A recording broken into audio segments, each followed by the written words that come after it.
Bonjour les amis, nouvelle journée dans l'Atlantique en direction de la Martinique en ce lundi 27 octobre. Allez, je vais essayer de le faire rapidement pour une fois.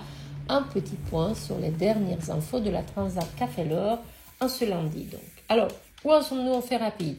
Côté Océan 50, vous l'avez vu dans ma vidéo d'hier, la première nuit avait été difficile avec le chavirage des 3 trimarans, Lazare, Coesio, Interinvest.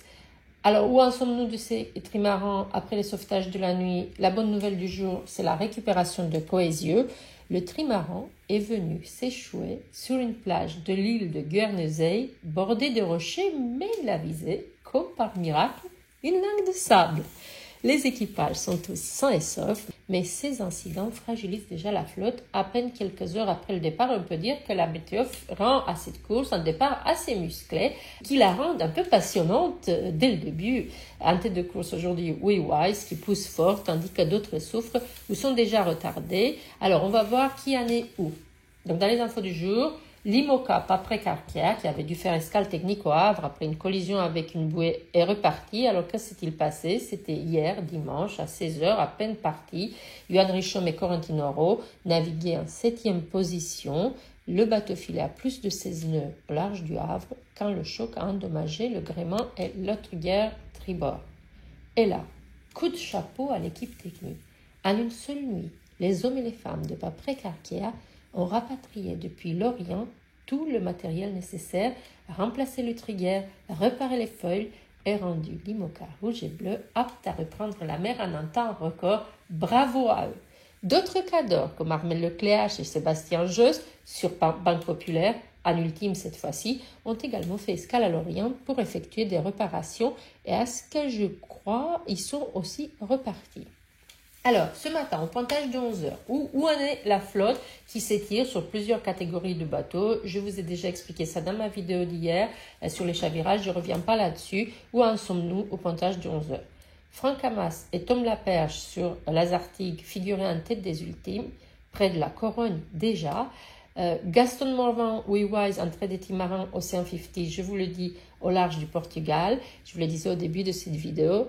Côté IMOCA, Sam Goodchild et Loïs Berreja, je ne sais pas si je prononce bien, corrigez-moi si ce n'est pas le cas, sur Massif Santé Prévoyance, étaient en tête des IMOCA à la pointe du Finistère, donc c'était il y a 1 heure à peine.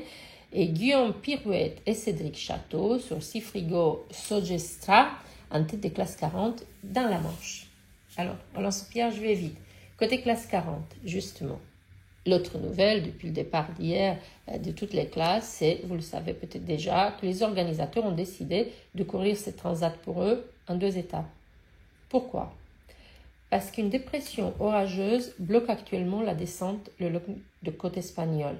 Les concurrents devront donc faire escale à la Corogne, c'est ce qui a été décidé en Espagne, probablement mercredi après-midi.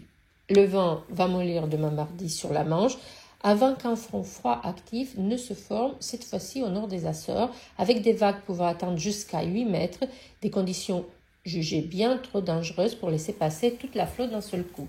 Donc escale à la Corogne pour les classes 40 qui sont aussi la partie la plus importante de cette flotte parce qu'ils sont les plus nombreux. Il y aura beaucoup de choses à dire sur les classes 40, ces bateaux qui sont normalement capables d'affronter des tempêtes, mais on ne va pas rentrer dans ces détails-là aujourd'hui. Aujourd'hui, c'était juste vous donner les dernières infos de la flotte et voilà où nous en sommes pour le moment. La course continue, les enjeux restent très élevés, vous le savez. Il y a donc cette question que je me pose, peut-être que vous aussi, serait-on en train de vivre un changement irréversible de philosophie dans la course au large? Je ne juge pas évidemment, je comprends très bien pourquoi, mais philosophiquement parlant, sommes-nous à l'aube d'une nouvelle ère?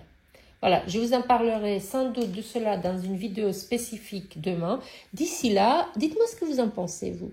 Et puis, comme hier, ce que je vais faire aujourd'hui dans ma vidéo d'aujourd'hui, hier dans celle d'hier, tout au long de la journée, je vous ai mis toutes les nouvelles en commentaire. Donc, on va faire pareil aujourd'hui. Je vous mets cette vidéo à mi-journée et je vais essayer de revenir tous les jours avec une petite vidéo à mi-journée quand il se passe des choses, quand il y a des choses à dire. Et ensuite, un commentaire de chaque journée. Je rajouterai au fur et à mesure les moments les plus importants s'il y a des choses à dire. Donc, si vous voulez trouver des infos sur les dernières infos sur la Transat, Café L'Or, vous pourrez, en regardant les commentaires, voir un peu de nouvelles. Et je vous invite vous aussi à mettre un commentaire. Dès que vous avez une nouvelle, à mettre un commentaire. Comme ça, on fait quelque chose d'un peu interactif, de très réactif et qu'on peut se tenir au courant à tout moment de la journée. Voilà, j'ai parlé vite, mais je suis encore trop longue. Je vous remercie infiniment, comme toujours, de me suivre ici, aussi nombreux. Je vous remercie pour l'aide que vous m'apportez aussi en m'apprenant des choses pour la navigation. Moi qui ne suis pas, vous le savez, une spécialiste, ni un navigateur chevronné. Je vous embrasse, à très bientôt. Bye bye.